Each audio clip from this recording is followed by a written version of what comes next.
dawada qaybta afraad waa media saddexda qaybood kale iyagu xiiso leh dhamaantood waxay jiraan dhinacyadaasi sidoo kale barteena Twitterka ku soo biir barnaamij baa inoo soo socda dhawaan wada wadaagi doonaa hadii alla idmo aqoon-yahano siyaasiyiin wasiirro hore kuwa hadeerta barnaamijkaas wuxuu noqon doonaa barnaamij aynu ku soo qaada dhigi doonaa qadiyad waaweyn 26 September way dabcan siyaasiyiin ka tirsan dalalka Pakistan iyo dalka Indonesia ayaa waxay sameeyeen arrin mar kale dhabar jab ku noqon doonta caalamka islaamka ay ka dhameeyaan kooxdan oo ay hogaaminayaan siyaasiyiin sarsare oo horay xilal uga soo hayay dawladaha Indonesia iyo dalka Pakistan hadeertana qaarkood ay la taliyaal u yihiin qaar ka mid mas'uuliyiin dalkaasi ayaa gaaray Israel kuwaas oo doonaya inay qiimeeyaan suurtagalnimada cilaaqaad ee labada dal ee adduunka caalam islaam ugu awoodda badan ay la sameeyaan karaan dalka Pakistan waa dalka kaliya caalam islaami hubka nuclear-ka haysta dalka Indonesia waa dalka ugu dadka badan wadamada caalamka islaamka oo dhan arrintan waxa lagu tilmaamay talaabada ugu weyn wargeyska afka dheer loo yaqaan Pro-Pakistani oo asagoo wargeys arrimaha dhinaca midigta u janjeera ayaa sheegay in uu hogaaminayo Nasim Ashraf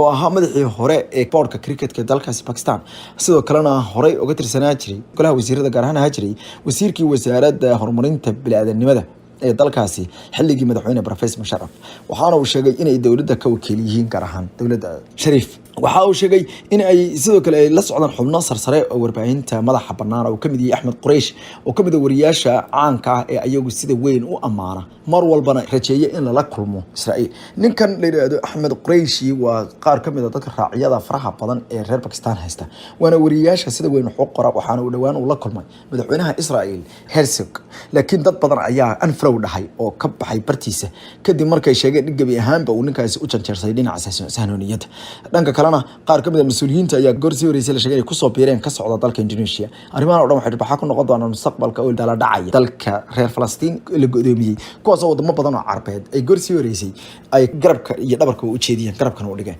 wasiirkii maaliyadda ee Pakistanna isaguna wuxuu ku dhawaaqay inuu iscasilay asagoo af ahaan u gudbiyay arrintaasi Miftaax Ismaaciil waxa uu sheegay in qorshihiisu uu yahay inuu shaqada joojiyo xalayna ay gabi ahaan ugu ekeyd soo hadalka u dhigay waxaan rabaa ayuu in aan si qawliya ama afka ah aan u sheego in aan iska daayay ayuu shaqadeedii wasaaradda maaliyadda ayuu soo qoray wuxuu sheegay in arrintan ay tahay in uu sheego ra'iisul wasaare Shahbaaz Sharif inuusan doonaynin inuu la sii shaqeeyo isla markaana uu doonayo inuu gabi ahaanba u gaarsiiyo wasiirka koobaad inuu iska casilo arrintaasi arrinta ayaa imaanaysa iyadoo la sheegay in 30 bilyan oo dollar lacag dawladdu ay raadinayso gaar ahaan sidii looga hortagi lahaa ayaa la dibna loogu dhisi lahaa burburkii ka dhashay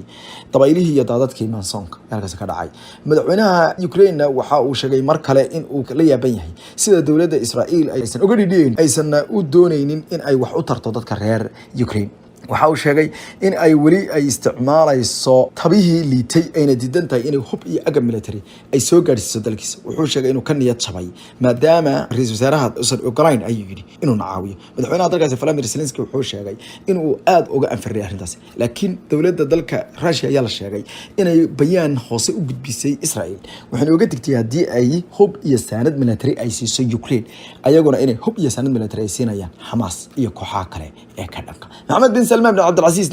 kulan kale oo heer sare ah oo isaga iyo mas'uuliyiin Turkiga ay yeesheen ayaa ka dhacay magaalada Jeddah xarunta loo yaqaan Jeddah Al-Salam Palace ayaa waxa yimid wasiirka maaliyadda ee dalka Turkiga iyo ninka gacanta midig u ah madaxweynaha dalka Turkiga Ibrahim Kalin waxaana la sheegay inay ka wada hadleen xoojinta cilaaqaadka labada dal oo bari ugu dambeeyay uu soo hagaagayay sida ay sheegtay wakaaladda wararka ee Saudi Arabia SPA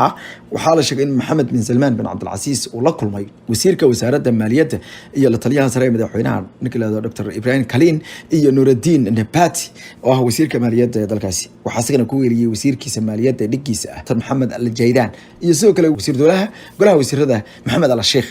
iyo waliba la taliyaha sare ee arrimaha Amriga qaranka kala taliyay Mohammed bin Salman Mus'ad bin Mohammed Al-Ayban waxaana sheegay in labada dal isku soo dhawaanayaan waxa jira sheeko labada dal u dhaxaysa oo aan warar hore ku daray ku aadaneed in ay Sacuudigu dalbadeen in xarun lagu sameeyo diyaaradaha droneska dalka Sacuudiga laga furo arrintaasi program gaar ah ka soo sameynaya baaritaan gaar ah oo ku haya xogahaas ayaydan daba socotaa arrintan labada dal waxyaalaha isku hayeen oo dhan way soo dhawaanayaan halkay u socotana waxaa kaloo kamid ah in la dhiso midow dalalka caalamka islaamiga ayaa iyaguna sheekadaas soo noolaatay oo madaxweynaha Turkiga waligeelihii waxyaaluhu ku taamay kamid ahayd Sacuudiguna hadda kor u kala tuuray iyo waliba wadamo kale oo Imaaraad kamid yahay هذا لكن محمد بن سلمان أي أرنته وجوهية شركة وزارة الأرمية بدأت السعودية وصور خطبة كتير شركة وضمضة سبعين اللي يقانو مرتضى تضيع تطبع سنوات يقولها جودة قرمة مدوية أي دولة إيران وجوبا إن أي لاتماطو نبت جليو لقوله الشيكرو سووا شيء إن هدي أساس السوبين أي كان صين الحريرة فيصل بن فرحان oo la hadlayay mudanayaasha adduunka iyo hogaamiyaasha caalamka isagoo joogay magaalada New York ayaa yiri haddii aan rabno inaan abuurno ayuu yiri dabxeer nabadeed iyo sidoo kale wanaag waa in aan gobolka oo dhan laga shaqeeyo sidii looga ilaalin lahaa gacan ku haynta hubka nukliyeerka inuu u galo gacmaha qaarkood waxa uu sheegay in Iran looga baahan yahay in la shirtimaado nabadgelyo waarta iyo waliba isfahan dheeraad haddii kale ay noqon karto ayuu yiri hadir wax kasta lagu wada hadlo dhaga kalena xildhibaanadii ugu horeeyay ee ayaguna ka tirsan dalka Ruushka ayaa markii ugu horeeyay codkooda ama afkooda kala qaaday ka digeen in dagaalka uu abaabulay madaxweynaha dalka Russia ay noqon karo mid masiibo ah sidaradeedna waxa ay ugu baaqeen madaxweynaha in uu la shir yimaado oo uu la yimaado qorshe qaran bedelkii uu ka dhigi lahaa qorshaha qaranka oo dhan mid shakhsiyadeed isaga kaliya uu go'aamada wada gaari lahaa ayagoo hadlay xildhibaanada qaarkood ay sheegeen sidoo kalena in aysan ogolayn in madaxweynuhu kaligii uu ku tala xumaysto ay yiraahdeen 300 oo kun oo askari oo hadda la abaabulayo kuwaas oo keeni kara dhiig mayd xubnahan ayaa laba ahaa waxayna kala yihiin Valentina Matviyenko oo haweeney iyadu xukunta aqalka sare ee garahan aqalka loo yaqaan the Federation Council waxayna sheegtay in sidoo kale ay ogtahay in qaar ka mid ah dadka loo ogolaanayo xuquuq dheeraad ah dagaalamaya annaga maxay tirahdaan hadeerta xuquuqda dheeraadka aan ogolaano maxaa keenaya ay tiri in dagaal aad u weyn saas loo qaato dhanka kalena Fiislo Faladin afyeenka aqalka sidana Duma aqalkaasi dalkaasi ayaa waxa uu yiri way soo gaadhay cabashada qaar ka mid ah xildhibaanada oo doonaya in gabi ahaan wax la saxo aniga waan aaminsan ayuu yiri wax la saxo madaxweynaha dalkaasi ayaa waagan inay tan tahay dharbaaxadii u horeysay oo ka timaada qaar ka mid ah xubnaha ninkii Japan ra'iisul ka jiray aad looga jeclaa Shinzo Abe ugu dambeyntii xalaasaya maalimada bari ah sidaas waxa ku dhawaaqday dawladda ilaa iyo waagaasna meedkiisu waa yaal ma qaano sababta ilaa iyo waaga meedkiisa loo haystay si kastaba noqotay ninkan ayaa lagu dilay magaalada Mara bishii July hadeertana waxa la sheegay in dawladdu ay soo rogtay bandow ra'iisul Fumio Kishida ayaa sheegay in uu amniga dalka oo dhan lagu soo rogi doono bandow tan iyo inta la aasi doono meedkiisa labada duhurnimo bilaaba doonta waxay tan imaanaysaa iyada oo gorsii horeysay alla sheegay in hogaamiyaasha qaarkood ay imaan doonaan sida madaxweyne ku-xigeenka dalka Mareykanka Kamala Harris waxa sidoo kale kamid ah xubnaha imaan doona ra'iisul wasaaraha dalka Australia Anthony Albanese iyo ra'iisul wasaaraha dalka India Narendra Modi sidoo kale waxa tagi doona He Lin-Sen-Lon madaxweynaha dalka Singapore iyo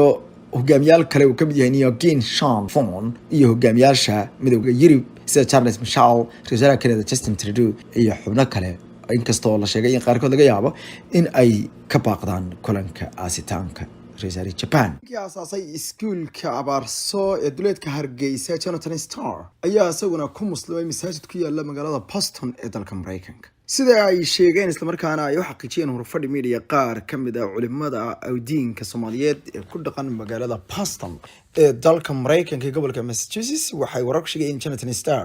oo ahaa asaasi iyo agaasimihii iskuulka abaarso ee duleedka magaalada Hargeysa ee xarunta Somaliland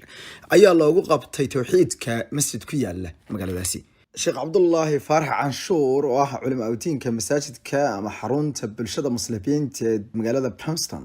ee uu ku islaamay Mr. Star ayaa u sheegay warbaahinta Hurfadhi Media in ninkaasi salaadii casaar oo shalay oo xad ahayd loogu qabtay shahaadateynka ama xalay xilliga geeska Afrika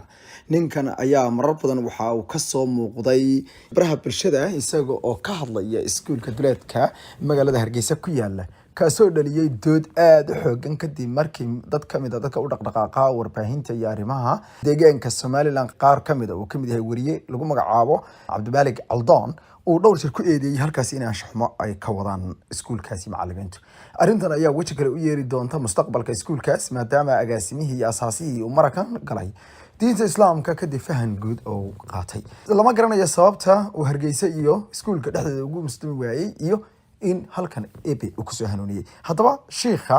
arrintaasi kadib ayaan la xiriiri doonaa haddii ebe ma dhawaan waxaan idin soo gudbin doonaa macluumaad dheeraad ah arrintaas ku aad